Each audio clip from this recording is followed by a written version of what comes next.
इस प्रकार की चर्चा हमें करनी नहीं चाहिए।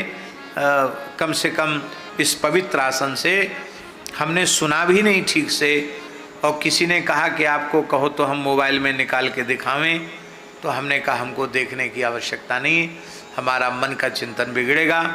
अभी कुछ समय पूर्व किसी व्यक्ति ने बताया कि विवाह के बाद कोई दंपति घूमने के लिए गए और जिस नव विवाहिता वधू को ही उसकी ससुराल वाले लोग भी बड़ी सती साध्वी समझ रहे थे, उसी ने अपने मित्रों को, अपने प्रेमियों को बुला करके अपने पति की हत्या कर दी। ऐसी घटना अभी कुछ समय पहले हुई कि नहीं हुई? अब आप कहो कि स्त्री का महिमा मंडन करो, तो इस प्रकार की जो राक्षसी प्रकृति की स्त्रियां हैं, दुष्ट हृदया हैं, जिनमें न सत्य है, न सदाचार है, न धर्म है, तो ऐसी स्त्री हो या पुरुष हो, उसकी प्रशंसा कहां से होगी?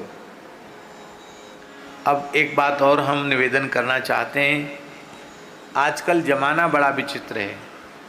सही बात गलत बात क्या है, किस वक्ता के द्वारा किस प्रसंग में किस आशय को लेकर क्या कहा जा रहा है, इसके आद्योपांत संदर्भ का विचार करते नहीं हैं।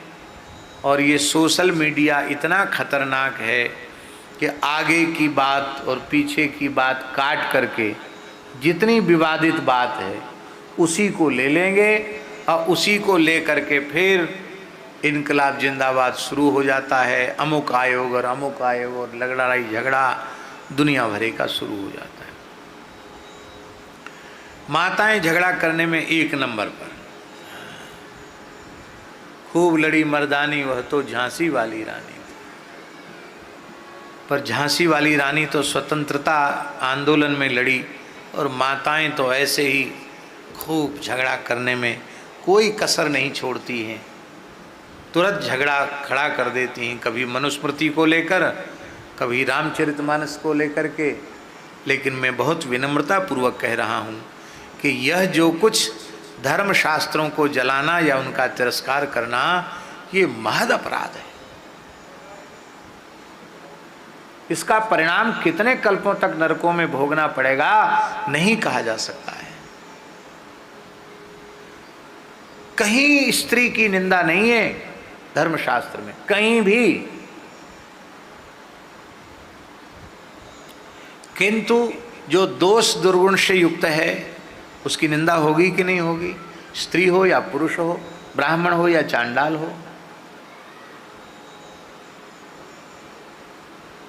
सती साध्वी पतिव्रता माताओं के चरित्रों से इतिहास पुराण भरे पड़े हैं।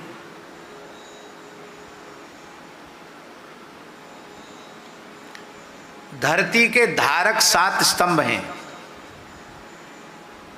धरती के धारक 7 स्तंभ हैं। उन 7 स्तंभों में गोभिर विप्रैश्च वेदैश्च सतीभिः सत्यवादिभिः अलुब्धैर दानशीलैश्च सप्तभिर धार्यते मही। उनमें एक खंभा तो स्वयं सती माताएं हैं और 3 स्तंभ सतियों के गर्भ से ही प्रकट हो रहे हैं। लोभ रहित पुरुष, दानशील पुरुष, सत्यवादी पुरुष आसमान से थोड़ी बरसेंगे, न धरती से निकलेंगे, वो किसी सती साध्वी पतिव्रता नारी की कोख से ही जन्म लेंगे। तो एक प्रकार से 3 तो ये और चौथी वो, तो 7 स्तंभों में 4 स्तंभ तो माताएं ही हो गई, और गोमाता भी गोमाता है तो 5 हो गई। बचे कौन? विप्र और वेद, वे भी उन्हीं के अंतर्गत आ गए। तो कहीं भी निंदा नहीं है। शास्त्री आपको सुनकर बड़ी प्रसन्नता होगी। स्कंद पुराण में एक वाक्य इतना अद्भुत आया व्यास जी का, वो कहते हैं 10 पुत्र समा कन्या। एक लोग कहते हैं कि स्त्रियों का आदर नहीं, 10 पुत्र समा कन्या, 10 कन्या समो तरुहु। 10 पुत्र समा कन्या, 10 पुत्रों के समान एक बेटी है। पर ऐसे वाक्यों का प्रचार ही नहीं होता। अभी हमने ब्रह्महत्या की बात कही थी, एक ब्रह्म हत्या का जितना पाप है उसका 10 गुना पाप स्त्री हत्या का है। 10 ब्रह्म हत्याओं का पाप एक स्त्री की हत्या का पाप है। स्त्री का कभी तिरस्कार नहीं करना, स्त्री का कभी अनादर नहीं करना, यही हमारे धर्मशास्त्रों में बार बार आया है। और कहीं भी स्त्री की निंदा नहीं लिखी है। जहां कहीं स्त्री निंदा के जो वचन हैं उसमें बड़ा आश्चर्य है शास्त्री जी, जहां कहीं निंदा के वचन है वो किसी पुरुष के द्वारा कहे गए नहीं है, वो प्रायः स्त्रियों के द्वारा ही कहे गए हैं। हाँ हाँ, स्त्रियों के द्वारा ही वे कहे गए, पुरुष के द्वारा स्त्रियों की निंदा नहीं की गई। अब सब जगह वही बात लगानी है। ये पतिव्रता सती साध्वी कुलीन स्त्रियों के लिए, कन्याओं के लिए बात नहीं कही जा रही है। यह बात जिनमें धर्म नहीं है, सदाचार नहीं है, जो स्वेच्छाचार में प्रवृत्त हो रही हैं, ऐसी कुलटाओं के लिए ही ये बात कही जा रही है। इसलिए माताओं को बिल्कुल भी बुरा नहीं मानना चाहिए, एकदम सही बातें हैं ये। और इस प्रकार की घटनाएं घट रही हैं, आए दिन घट रही हैं।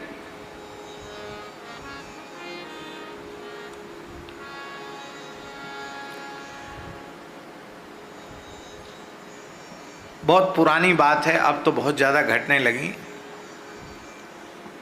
सत्य घटनाएं, मेरे उपस्थिति की घटना। एक ऐसा समझ लिए, हमारा बाल्यकाल था, तो एक घर में कुछ बदमाश घुसे और बदमाशों ने जो गृहस्थ स्वामी था उसको गणसे से, गणासा होता ना, गणसा, उस गणसे से उसके शरीर पर कई घाव किए। और वो बेचारा भगत आदमी था, तो एक एक गणसा में कहता था राम राम राम। तो वो समझते रहे कि भी जिंदा है, फिर और फिर और फिर, अंत में वो फैल गया। फैल गया का मतलब मारने वालों ने यही समझा कि ये मर गया, पूरी तरह चेतना शून्य जानकर, मानकर, मरा हुआ मानकर वे लोग वहां से चले गए। उसकी गृहिणी ने जोर जोर से रोना शुरू किया, मैं मर गई, मैं तो लुट गई। और महाराज तमाम भीड़ इकट्ठी हो गई, टोला मोहल्ले की। वो भगवान की क्या विचित्र लीला, उसमें चेतना थी उस व्यक्ति में, उसको होश आ गया। तत्काल उसको हॉस्पिटल ले जाया गया और वो ठीक भी हो गया। अब केस बन गया, अज्ञात लोगों के नाम से रिपोर्ट लिखाई गई। और एक थानेदार, बहुत ब्राह्मण देवता थे, एक थानेदार, बड़े ईमानदार और बड़े विलक्षण व्यक्ति थे वो।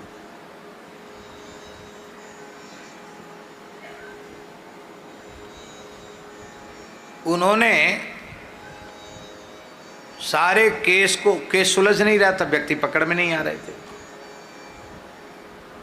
तो उसने क्या किया, लेडीज पुलिस को वहाँ सामने रख कर के और उसी व्यक्ति की गृहिणी को, जो बिल्कुल नाटक कर रही थी कि मैं तो परम पतिव्रता हूँ, हाय हाय ये क्या हो गया, उसी को उसने इतना जोर से धमकाया।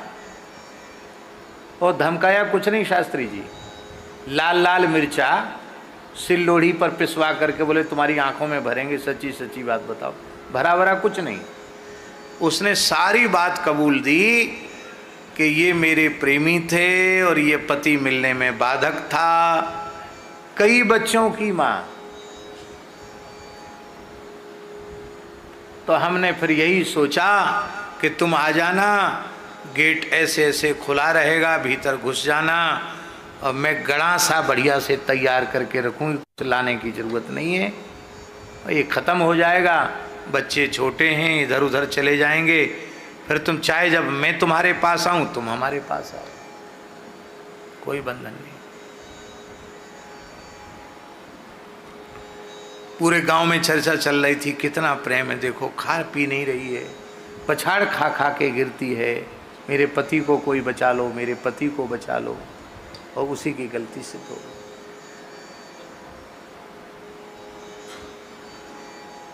एक स्त्री दुराचारणी थी और उसका पति बहुत धर्मनिष्ठ सदाचारी था, बहुत दुखी था। उसने अपनी माँ से कहा कि माँ, और पिताजी से भी कह दिया कि मैं तो इस घर में नहीं रह सकता। क्यों? क्योंकि ये जो कुलक्षणा आई है ये हमारे सारे घर के परिवार के संस्कारों को मटिया मेट कर देगी, इसलिए इसको तो इसके घर विदा कर दो और मुझे अनुमति दे दो कि मैं बस अब चला जाऊं, हमेशा के लिए लौट के ना आऊं, राम राम भजन करूं गृहस्थी से। मैया ने कहा बेटा ऐसा मत करो, सब गड़बड़ हो जाएगा, बदनामी अलग होगी, मैं समझा दूंगी। तो सासू माँ ने बड़े प्रेम से समझाया, ससुर ने भी समझाया, देखो हमारा खानदान है, हम लोग अच्छे कुल खानदान के हैं, ऐसी घटनाएं बाहर जाएंगी तो क्या होगा हमारा, हम मुंह दिखाने लायक नहीं रहेंगे। लेकिन वो कहाँ मानने वाली थी। अंत में एक दिन की बात है कि पतिदेव ने उनको समझाया कि देखो देवी, तुम अपने जो दुर्गुण हैं उनका त्याग नहीं कर पा रही हो और मेरी इस प्रकार की स्थिति बनी हुई है, तो तुम ज्यादा कुछ उपद्रव करोगी तो मैं कुआं में कूद के मर जाऊंगा।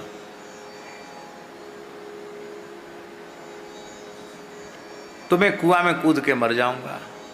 बोले तुम क्यों मरोगी, मैं ही मर जाती हूं। तो वो दौड़ी कुआं में कूदने के लिए।